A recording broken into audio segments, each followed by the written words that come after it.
তো আইসা পড়ছি আমরা গ্রামে। তো আমরা তিনজনে কালকে ঢাকা থেকে আসছি। আর ঢাকা থেকে আসার সময় প্ল্যান করছি যে বাড়িতে যাই আম মাখানি খাবো। তো এখন দুপুর টাইম, আর এই মুহূর্তে আমরা আম পাড়তে যাইতেছি। তো আমাদের গাছে তো অনেক দিন ধরে আম মাখানো খাওয়া হয় না, প্রায় 1-2 বছর। তো আজকে আম মাখাবো, আর আমরা চারজনে যাচ্ছি। আর এদিকে দিয়ে আমাদের গাছে ছোট একটা কাঁঠালও ধরছে। তো জীবনে হাতে লম্বা বাঁশ দিয়ে বাড়াই দিছি যে জীবন আম পারবো, আর আমরা হলো টুকাবো। তো গাছ অনেক বড় দেখে আমরা লোক কিনে আসছি, বিশাল বড় বাঁশ দেখেন। তো এই বাঁশ দিয়ে আমরা আম পারবো। তো আম পারে, তো আমরা আম মাখায় খাবো। তো দেখেন গাছে অনেকগুলো আম ধরছে।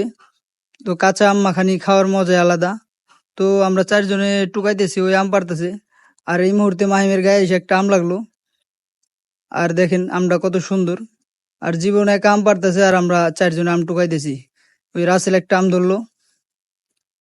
তো রাসেলকে আম ধরার ক্যাচ শিখাইতেছি, যে ওই যদি ক্যাচ ধরতে পারে তাহলে আম পারা শেষ। তো ওই ক্যাচ খালি মিস করতেছে, কিন্তু ক্যাচ ধরতে পারতেছে না। ওই ক্রিকেট খেলা খুব পারে না, বোঝা গেল। ওই ভালো ক্রিকেট খেললে ক্যাচ ধরতে পারতো। তো আবারও লাফায় লাফায় আম পারতেছে জীবন।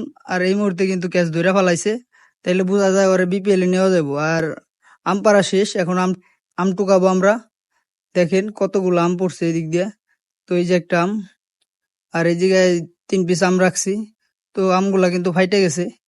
তো আম এখন কিসে করে নিব। তো জীবনের গামছা ছিল, তো জীবনের গামছাটা জোর করে নিলাম, কারণ জীবন গামছাটা দিতে চায় নাই। তো ওকে হালকা পাম টাম দিয়ে বললাম যে কষ মাখবো না। ওই বলতেছে গামছায় নাকি কষ মাখবো।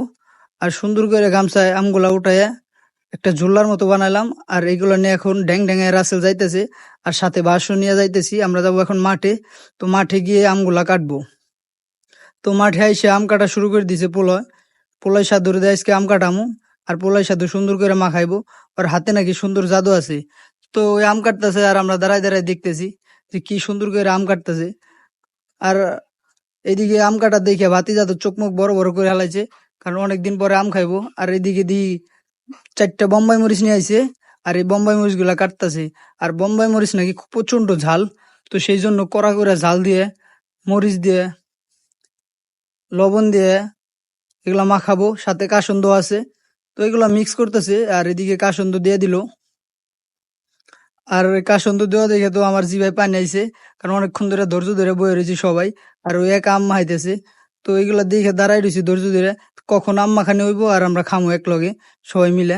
তো চিনিও আনছি সাথে করে, এই যে এগুলা চিনি দিয়ে দিল। তো ওই সুন্দর করে আমগুলা মাখাইতেছে দেখেন। তো ওর আম মাখান দেখে জিভায় পুরাই পানি আইয়া পড়ছে। তো এটি দেখে তো আর সহ্য হইতেছে না, মনে হচ্ছে আইতেছে যে আমগুলা নিয়ে এখনই খাওয়া শুরু করে দিই। তো এই মুহূর্তে মাহিম একটা আম নিয়ে সহ্য করতে না পারে আম খাইলো, আর আমি ওর দেহা দিয়ে আমিও আম নিয়ে খেলাম। আর সুন্দর করে বল ঝাঁকি দিয়ে মিক্স করলো, আর এই মুহূর্তে দেখি সবাই খাওয়া শুরু করে দিছে। আমি পিছু করুমকে, ওরা আমরা সব মিলে খাওয়া শুরু করে দিছি এক লগে। দেখেন ভাই বেড়াদার, ছোট ভাই বেড়াদার সবাই মিলে এক লগে আম মাখানি মজাটাই আলাদা। আর গ্রামে আসলে তো একটা শান্তি আলাদা। আর যে জায়গাটা বইছি দেখেন কি সুন্দর একটা জায়গা। আর আমি তো আম খাইতেছি, সবাই আম খাইতেছে। কিরে ভাই, আমি এক গাল দিতে দিতে দিই পুরো অর্ধেক অর্ধেক হয়ে গেছে। তো আমরা সবাই খাইতেছি আম। আর চাবন তো আটি চাইটা চুইটা খাইতেছে, মানে খুব মজা হয়েছে।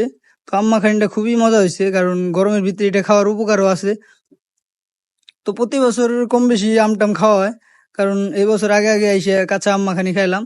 আর এদিকে দিই একবার নিতে নিতে আম শেষ। তো এখন আমের ঝোলটা কে খাইবো।